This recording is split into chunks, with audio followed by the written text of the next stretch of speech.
उम्मीदें ये थी कि जैसे हमारी रसोई है, मेन हमें रसोई से उम्मीदें थी कि रसोई में जैसे राशन है वो सस्ता हो, और मतलब जैसे कि आपका गैस सिलेंडर वगैरह है।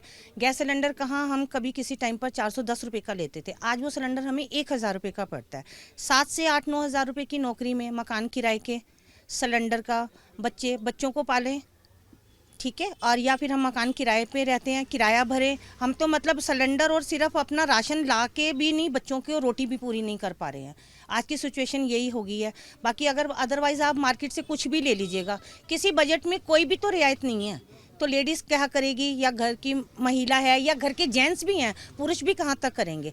दुकानों पर काम धंधे नहीं है, ठीक है, मालिक लोगों का काम चलेंगे तो मालिक लोग हमें सैलरी देंगे। जब हमें सैलरी नहीं मिलेगी हम क्या करेंगे। हमने तो सोचा था ये सरकार बैठी है, कुछ हमारे लिए बेनिफिट होगा, कुछ अच्छा मिलेगा। किसी के पास हेल्प मांगने के लिए जाओ, उसमें हमारे पार्षद भी आते हैं, वो हेल्प भी वहाँ तक होती है जहाँ पर उन्हें अपना कुछ नज़र आता है। हम तो उनके पास में बैठ बैठ के खाली हाथ वापस आ जाते हैं। हमारी उम्मीदें तो बहुत थी, लेकिन पीएम मोदी जी हमारी उम्मीदों से खरे तो उतरे ही नहीं है। देखिए, बजट जो आता है हर साल की तरह, कुछ लोगों के लिए राहत है तो कुछ लोगों के लिए परेशानी है। जैसे आप देख सकते हैं, इलेक्ट्रॉनिक्स आइटम्स में कई जगह जो हम विदेशी निर्यात कर रहे थे, जो विदेश से हम खरीद रहे थे, उसमें टैक्स बढ़ा है। और मोबाइल फ़ोन्स, चार्जर, इस चीज़ में घटा है। तो मोबाइल फ़ोन तो ऐसी चीज़ है, आप उस पर बढ़ा भी दो घटा दो, किसी को फ़र्क नहीं पड़ेगा। मेन चीज़ है कि बजट को उस तरह से विस्तार देने चाहिए थे, वहाँ पर कमी होनी चाहिए जो आम आदमी के लिए हो।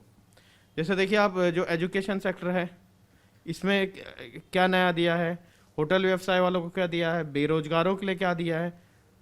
तो इस तरह से हम देखें बजट को, तो कहीं ना कहीं एक कमी भी है और कहीं ना कहीं फायदा भी दिया है।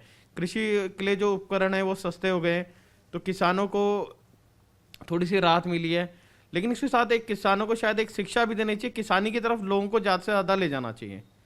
उपकरण सस्ते करने के साथ, बजट के साथ, जो एक शिक्षा के लिए बजट अलग से होना चाहिए। और शायद एक शिक्षा का एक अलग से पहले ये हो कि किसानी के लिए शिक्षा अलग हो, टेक्निकल शिक्षा वो दी जाए। उस हिसाब से मेरे ख्याल से बजट इस तरफ से पेश होना चाहिए था। कैपिटल एक्सपेंडिचर के लिए काफ़ी थ्रस्ट है गवर्नमेंट का, इंफ्रास्ट्रक्चर स्पेंडिंग पे काफ़ी थ्रस्ट है, और इतने सालों से जो निगलेक्ट हो रही चीज़ें उस पर काफ़ी हमें इम्प्रूवमेंट मिलेगा। There talk about 25,000 kilometre road का बढ़ावे का, और जीएसटी कलेक्शंस काफ़ी हेल्दी हो रही हैं। सेकेंडली ये उन्होंने कहा है कि अगर किसी ने इनकम टैक्स रिटर्न में कोई चूक हो गई है, 2 साल का उनको विंडो मिलेगा आगे उसको रेक्टिफाई करने के लिए, जो अच्छा है। This is user that way tax friendly, tax payer के लिए खौफ नहीं रहेगा कि उससे अगर गलती होगी तो at least he can rectify it. Budget में अच्छी बात रही कि चलो कपड़ा वगैरह सस्ता करा, लेकिन जिस हिसाब से काम चल रहा है, धंधे चल रहे हैं, इसमें टैक्सेस में भी अगर छूट मिले हमें, तो हमें थोड़ा सा अच्छा रहेगा काम धंधा करने में। टैक्सेस की बहुत मार है, काम धंधा बहुत हल्का चल रहा है। ग्राहक भी लेने में आसानी रहेगी। ग्राहक को क्या है, सस्ता चाहिए, क्योंकि ग्राहक का भी बजट होता है, ठीक है ना। हर कोई अपने बजट से लेके चलता है, लेकिन क्या है, अगर टैक्सेस कम होंगे तो कपड़ा सस्ता होगा, जूते चप्पल जो भी करा है अभी सरकार ने, वो भी तो धरातल में आने में टाइम लगेगा। लेकिन अभी जो परेशानियाँ कोरोना काल में चल रही है उसमें बहुत भारी है। काम धंधे बिल्कुल पिट चुके हैं। टैक्सेस भी पहले कह रहे थे 14% हो रहे हैं, उसे चलो फ़िलहाल इन्होंने 5% रखा है। लेकिन हम चाहते हैं कि टैक्स स्लैब ना बढ़े। जो हम ईमानदारी से टैक्स दे रहे हैं वो तो दे ही रहे हैं, लेकिन उसे भरने में भी हमें बड़ी दिक्कत है। हम चाहते हैं जो 14% करना चाह रहे हैं वो ना करके, आप जो नहीं भरता, टैक्स वगैरह नहीं भरता है, उसको आप प्रेसेस करो कि आप टैक्स दीजिए, ठीक है ना। क्योंकि जो आम आदमी हम लोग टैक्स भर ही रहे हैं, उसको 14% करके कोई फ़ायदा मिलेगा भी नहीं, क्योंकि व्यापारी वैसे ही टैक्स दे रहा है, 14% और देगा। कपड़ा महंगा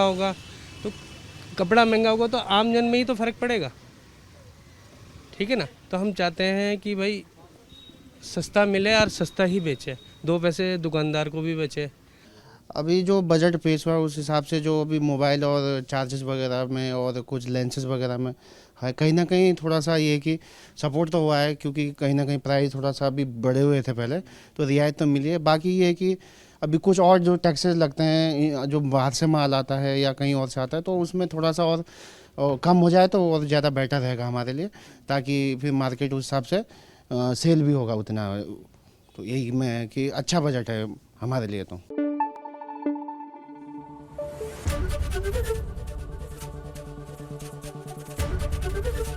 एबीपी गंगा, खबर आपकी, जुबान आपकी।